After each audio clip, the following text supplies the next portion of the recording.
What are your thoughts on judo as a self-defense? Super interesting question. Over the years, there's been plenty of times I've been offered self defense workshops, classes, and I'm pretty hesitant by and large because I teach judo as an Olympic sport and Paralympic sport. I've never shied away from that or deviated from that. I do think there's some practical self defense that you could use from judo. I certainly see that, but a lot of it isn't necessarily the techniques themselves.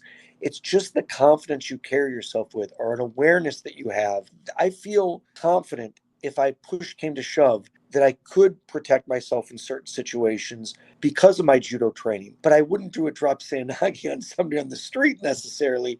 I just feel like, yeah, it's an awareness and a confidence. There is some. There's a kata, where they have knives and guns, and that's great.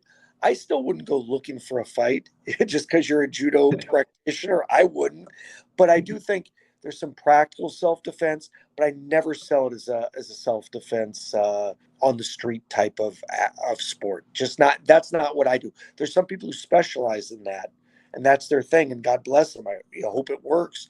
But for us, it's more as a sport, and it's always been. And I just didn't. I don't feel like it would add a ton to our club, and I don't feel comfortable enough teaching it to get students in the door. We have enough students. You could always have more students, but I don't.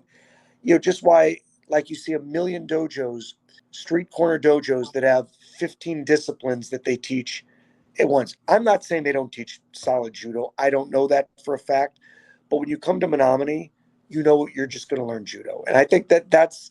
I like to stay in my lane, stick with what I know, and it's worked well for me. So yeah, again, I think feel confident if you do judo and you train hard. If something looks iffy, get the heck out of there and let somebody else fight. Yeah. Absolutely. And we do what we do best. Clearly have the medals and all the accolades. It's a strong club. We're never one of the ones who stand on a pedestal and say we're number one. But the reality is we have 30 plus years of really, really solid players, solid citizens. And, if you ask me point blank, if we're one of the top clubs in the country, I would say absolutely.